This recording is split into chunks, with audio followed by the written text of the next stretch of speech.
Hi guys, so this is going to be my combined week 4 and week 5 postpartum update. I'm trying to do it really quick while the while the kids are both sleeping, and I've got a lot to get through, so this might be a long vlog. First up, I'm also reading from a list, so that's why I keep looking over, otherwise I would never remember it all. I just have not had time these past couple of weeks to sit down and do a vlog. So yeah, trying to get this one in real quick. As for my stomach, my belly button is like so wide and stretched out and just horrible.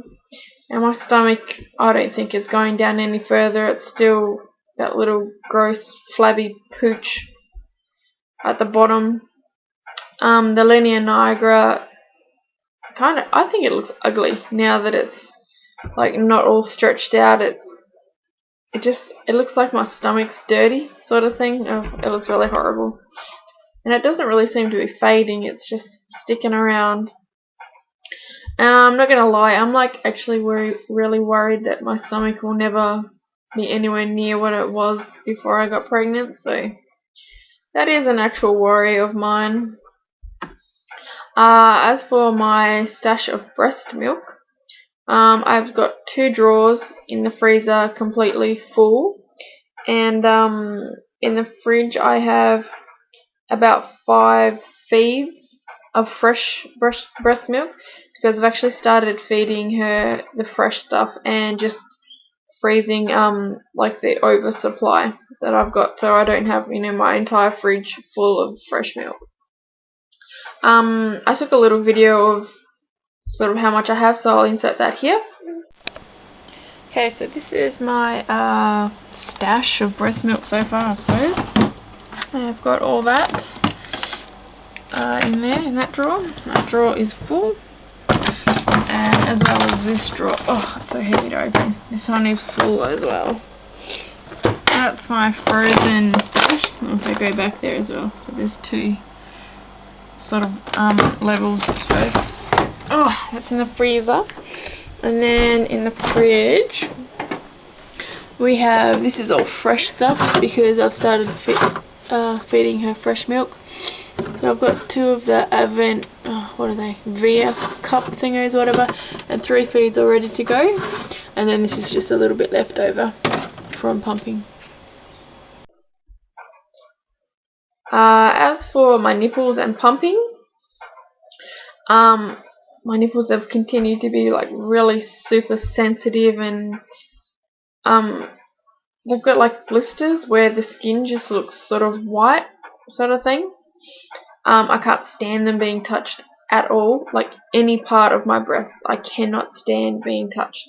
Even when I'm like burping Kayla and like if her hand brushes against just any part of my boob, oh, I hate it. I just cannot stand the feeling of it. Since I started to use the Dactarin, what is it? The Dactarin thrush gel. It's for like oral thrush, from like breastfeeding, but you can put it on your nipples. They've improved a lot. So I don't know if I actually had thrush or I just had just a general sort of bacterial infection or something. I don't know, who knows. But it has helped, I think. Well, I assume it's that. So now my right nipple is like pretty well almost normal. My left nipple is still really quite sensitive and a bit sore, and my right was actually the one I had pierced, so I'm not sure if that's got anything to do with it, because I also produce less milk on my, did I say my right? I meant my left. My left side is the one I had pierced. My left side is the one that is more sensitive, and it's the one that I produce less milk from. I'm still taking the Blackmore's pregnancy and breastfeeding vitamins as well. I take 2 of them a day, as well as 1 iron pill a day because I lost a litre of blood from my C-section. So yeah, apparently it takes ages to build back up your iron. I was having oatmeal every day, like those packets of sort of instant oatmeal where you put them in the microwave for like 90 seconds. And I was doing that because I'd heard that eating oatmeal can help with your supply, but I actually stopped eating that like weeks ago, and my supply is fine. We got back the proofs from the newborn photo shoot from the photographer, and I let her know my 30 selections. The deal was originally for 20 fully edited photos, but there was just so many good ones that she let us pick another 10 for $50, so we did that, so 30 all up.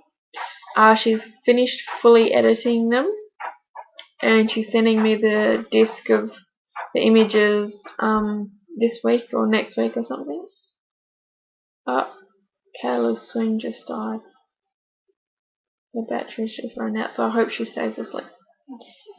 Anyway, yeah, so when I get that disc back, I'm going to be getting the images blown up on canvas prints, and that will be awesome. Sorry, I'm sort of like going through all different aspects. I'm just sort of running through everything that's happened as it's happened from me writing in my journal, so I've just like summarized it, and I'm just sort of dot pointing, if that makes sense. So yeah, sorry if it's all back and forth and all over the place, and I'm a little rushed. What else? We had a midwife appointment on August the 5th, and Kayla was weighing 3.93 kilos, which at that time was only a small gain, and at that time also she was eating really well, so the midwife wasn't worried about her weight gain. Her sleeping, since about 3.5, 4 weeks, she's been sleeping through the night. So we'll go to bed around 12 AM to 1:30 AM each night, or each morning really. And she will get up for her first feed at about 7 or 8 AM. So I'm getting a decent solid block of sleep, which is awesome. If Caden's with his dad, then we'll usually go back to bed for a few more hours sleep after her first feed and after I've pumped. Usually after going that long, like it's usually around 6, 7, 8 hours that we'll sleep overnight. My boobs are freaking huge, and they're like sore and so rock hard, so I'll end up getting around, I'll get more than 300 mils, like say 350 mils, so I'll pump a decent amount. As for like going long periods of time without pumping, she generally eats every 3 to 4 hours during the day, so I'll just pretty much pump when she eats, just because it saves time. Like doing two things at once saves a lot of time, as opposed to feeding her for up to half an hour and then pumping for another half hour and then washing everything, so it ends up being a lot of time. Whereas if I feed her while I'm pumping, then that cuts it in half.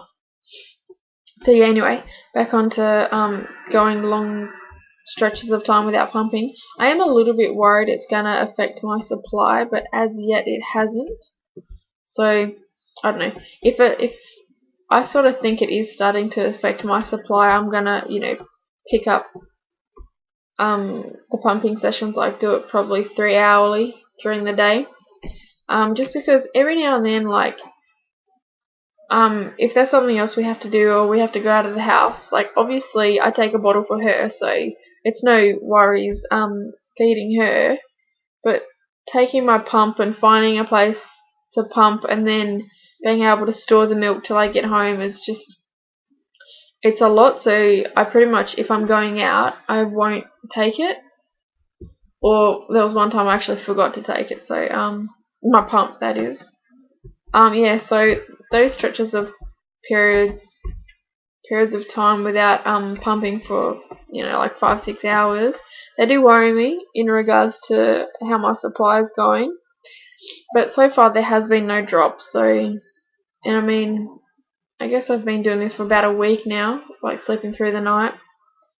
So yeah, so far there's no change that I'm aware of. Like I'm still producing more than she's taking. So, and I'm still at the end of the day or every other day, sort of putting milk into the freezer. So and I've got a massive supply in the freezer, so yeah. But yeah, obviously my supply dying off is it is like, you know, a worry that's constantly in the back of my head, because I do want her to have breast milk, and ideally I would like her to have breast milk only for the first 12 months, but I don't know, I'm just sort of taking it each day. If I don't make it to 12 months, then, you know, that's the way it goes.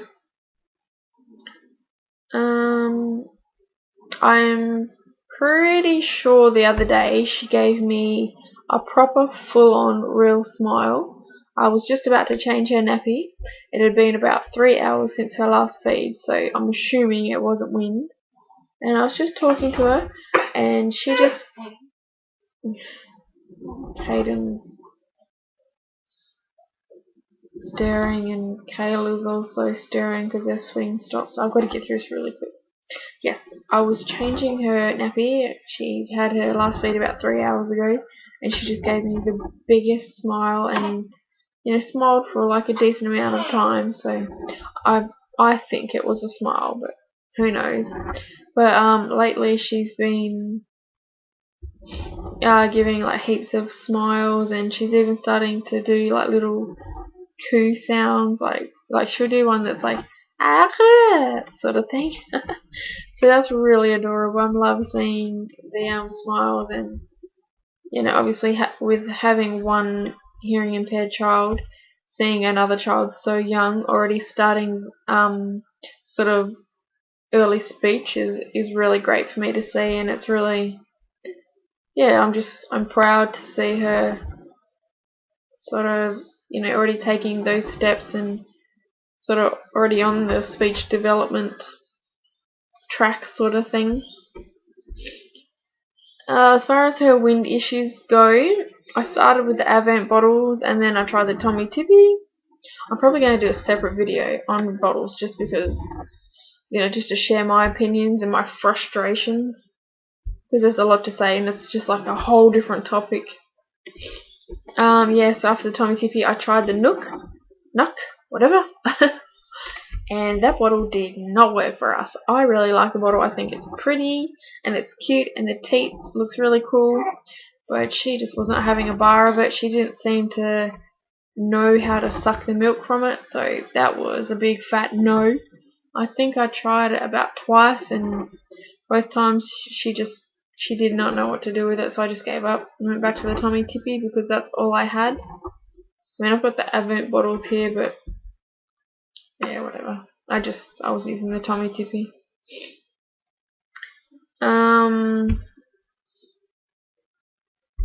Yeah, as far as the wind issue and the pain and everything that I've spoken about on Facebook, I don't think I've mentioned it in a vlog, because it's only just happened the last 1.5 to 2 weeks, and I haven't done a vlog since then. But for anyone who doesn't know, Kayla was having major issues with every single feed. For the first half of the bottle she'll be fine, she'd get it down, no worries. And then after burping her and then giving her back the bottle, she would just be constantly squirming and like pushing out her legs and crying, and just in so much discomfort. Like, you could totally tell there was pain for some reason. So I would continuously stop and burp her, and then try the bottle again and burp again, and it just went on like that for ages, and she would never ever finish a bottle. And so yeah, obviously if she wasn't finishing a bottle, then she was wasting a lot of my milk, which was really frustrating. And she also wasn't able to gain like massive amounts. And then what happened was, last week on like Thursday, so exactly a week ago, I went out to a shopping centre, because we have late night shopping here at shopping centres on Thursday night. And I went to feed her, and they only had a microwave, so obviously you can't put breast milk in the microwave. So I had to heat the bottle under the running hot water tap, and that took forever. So I just gave the bottle to her when it was like just lukewarm, whereas usually I give it to her quite warm, like obviously not scalding or anything, but yeah, like nice and warm. And she actually took that feed really well. So from then on, I've just been giving her lukewarm bottles, and it has made a massive difference. She still has like her moments where she'll squirm a lot and be in a bit of pain, but I mean, it's maybe not even once a day. I'd say maybe every other day or something. So obviously the temperature of her milk had a lot to do with her issues. And since changing to the lukewarm, she not only isn't in pain, generally most feeds, but she's eating more, she's eating it a lot faster, and there is a lot less spit up, so a lot less coming out, which is more going in, more staying in, more that she's putting on. So yeah, that is fantastic. I stopped giving her the Infocol drops ages ago because I really don't think they were doing anything at all. We're now using the MAM bottles because a subscriber sent me 3 of them, and they arrived this morning just as I was getting her morning bottle ready, so I used one of them for her very first feeds. And she had no issues whatsoever. The teat didn't collapse or invert or anything. She got her wind up really well. She finished the entire bottle, and she even went on to have another 40 mils. So fingers crossed, these are the bottles that do the trick, and I'm actually going to go out and buy some more because the ones from the subscriber they're blue and green, so I'm going to get some pink girly ones and stuff. We had another appointment with midwife on August the 11th, and her weight was up to 4.02 kilos. Oh, where did my list go? Yeah, here. So 4.02 kilos, which was 90-gram weight gain since her last check, which again is not a huge gain, but any gain is better than a loss, really. So that appointment was a week ago, and at that appointment I actually discussed with the midwife her feeding issues and how she was, in pain and just not getting her wind up and having big power chucks and all that sort of stuff. This was before I realised that it was the temperature that was the issue. So she suggested going to see the GP, and I did that day after seeing her, and he had no idea. So he referred us on to see a pediatrician, and we actually just had that pediatrician appointment this morning. So the pediatrician checked her over, and because she's taking bottles a lot better now, she had a look at like her overall weight gain, and she's putting on around 200 grams a week, like averaging out to be. So she's not worried about her weight gain at all. She said between 150 and 200 grams is normal to put on each week. So yeah, so she doesn't really understand why, because my midwife had said to me that because the amount that she takes in her bottles is about, can be anywhere from like 100 mils to 130 mils, but mostly it's closer to 100 mils, and she'll leave like 30 mils in the bottle, which is, as you can imagine, I'm spending all this time and effort pumping, so seeing her wasting it's really frustrating, but what can you do? But anyway, she was saying that she would think that a 5-week-old baby, she was 4 weeks at the time, should be taking more than 100 mils and should be putting on a lot more weight each week. So yeah, I mentioned that to the pediatrician, and she looked at what Kayla's weight was in hospital from when she had that massive drop and went from 3.15 kilos down to 2.7 kilos, and to what she is or was at her last weigh, which was 4.02 kilos, and she averaged it out and said she's putting on around, on average, 200 grams a week. So she wasn't worried, and she actually called my midwife and like questioned her about it, and I guess my midwife kind of backtracked a bit and was like, oh no, I am happy with her weight gain and all that, and it's not an issue. And my midwife had also been telling me to wake her during the night to give her another feed to boost up her weight. But the pediatrician says there's no reason to do that. She doesn't believe in waking a sleeping baby unless, they're losing weight or unless they really do need to gain more weight. And seeing as Kayla's weight is, really good, she's put on over 1 kilo in 5 weeks. She disagrees and doesn't think Kayla should be woken. And she thinks that what I'm doing is perfectly fine and just to continue on doing what I'm doing. So, yes.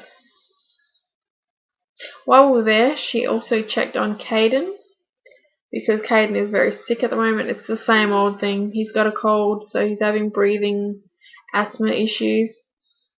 So she checked Caden. She sort of suggested that if his breathing remains rapid, to take him into hospital, because I've been giving him the Ventolin 4 hourly, and the hospital always says to us that, and even his pediatrician, and actually everyone has said that if you need the Ventolin more than 4 hourly, you need to get to hospital. And he is kind of needing it more than 4 hourly, but I don't know, while his breathing is rapid, I'm doing everything that the hospital would do, so at this point I'm not really thinking about taking him into hospital. I don't know, I might do, I don't know. Like, I've given him the prednisolone, I give him the Ventolin as often as he needs. He's been having children's Panadol. I gave him, a Hydrolyte ice block, which is, to keep fluids up and keep you hydrated. He's not really eating, but he is drinking, so his temperature's not too bad. It's, usually around 36 degrees, which is normal. So yeah, I really don't want to. I don't mean to sound selfish, right?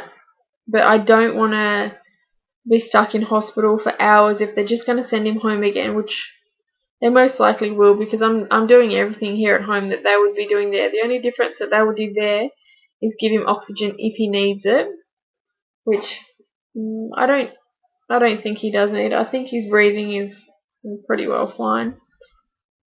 And if they kept us overnight, I don't want to be in there with Kayla. So thing is, I've been through all this with him before, so I know the drill. I know what happens, and I know that right now he is doing fine. So there's not a real urgency. Like, he doesn't need to be in hospital. So yeah, just keeping him home for now and trying to avoid going into the hospital, because let's be honest, nobody likes going to hospital, and especially not when you've got a newborn. Like, I don't want her around all those sick people, and I just don't want to have to be staying in hospital myself. We're more comfortable at home, and while he's doing okay, there's no reason to take him in. But yeah, he's going with his dad tomorrow morning, so if I haven't taken him into hospital yet, if he remains how he is, he's on the couch beside me, that's why I keep looking down.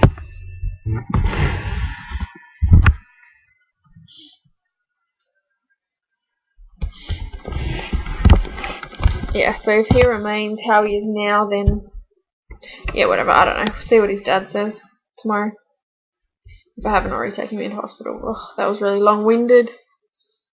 Yeah, back onto Kayla. She has a little bit of dry skin on her forehead, and she's got the baby acne on her forehead and cheeks, but it's not real bad. I'm not doing anything for it. I'm just going to leave it alone. It's not causing her any harm. It's just a sort of, just doesn't look real nice, because she had really beautiful, clear, perfect skin for like her first 3 weeks. And then, yeah, luckily we got the newborn photos done, because we did them when she was about 2 weeks. Or close to 3 weeks. So, yeah, luckily she didn't have it before then, because the photos look really good. Caden's really great with her now. for the first about 3 weeks, he just pretty much ignored her. But now, he gives her kisses all the time. Just out of nowhere, he'll come and give her a kiss. He strokes her head. He talks to her. He plays with her. He gives her his toys. So yeah, it's really sweet. As for me at the moment, I am super frazzled. I'm like so stressed out. We have to look for a new place to live because my lease is up next month. And I'm pretty sure the landlord is going to sell this place because he had an evaluator come through a couple of weeks ago. So yeah, obviously I think he's going to sell it. I had been hoping to maybe extend the lease just a few months, just till Kayla was a little bit older before we had to move again. But yeah, he gave me like a friggin' month notice. So I've been looking at houses because I'm definitely getting a house this time. Because at the moment we're just in a 2-bedroom unit, and I definitely want a 3-bedroom house because we just do not have the room here. Kayla doesn't have her own room. She's in my room at the moment. We're still co-sleeping, by the way, if anyone's wondering. And it's going great. We both get amazing amounts of sleep. But yeah, so we've been going to house inspections, and just the effort of taking a newborn and a 4-year-old is hard enough.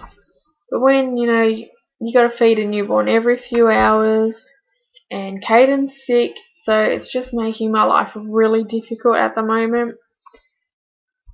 So yeah, I'm just so stressed out, and my car is just about to shit itself. I know it is. And so I need a new car, so I'm sort of looking for a new car as well as looking for a new house.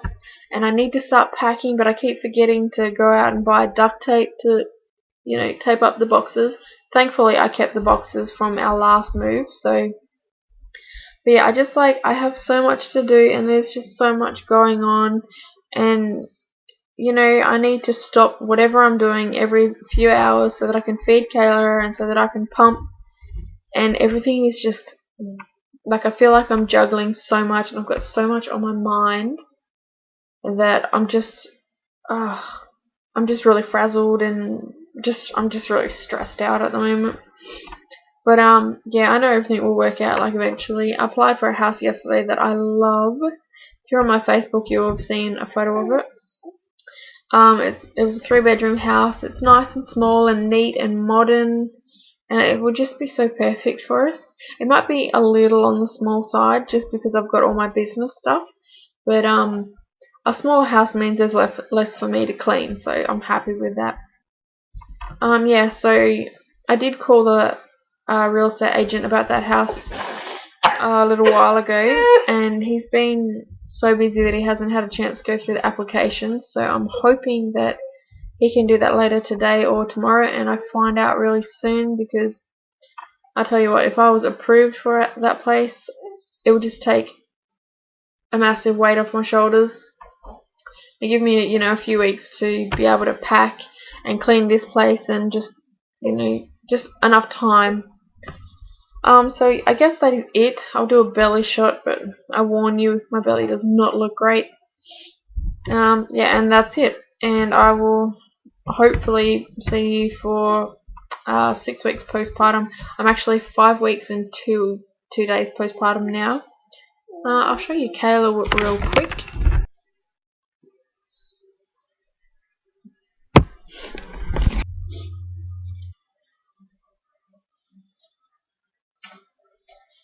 So from the front, I can actually do my jeans up now. It doesn't look attractive, and these jeans are quite high, so I wear them sort of holding in my belly, because my belly is just disgusting. Okay, ignore the mess in the background. But yeah.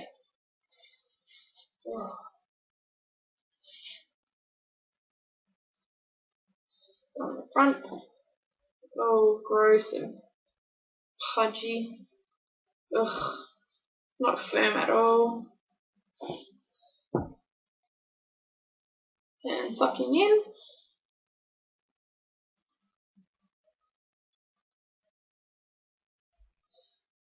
Yeah, I can do my jeans up, like I said, but It's not extremely attractive. I've got, growth bits hanging over. But yeah, that's 5 weeks, 2 days postpartum.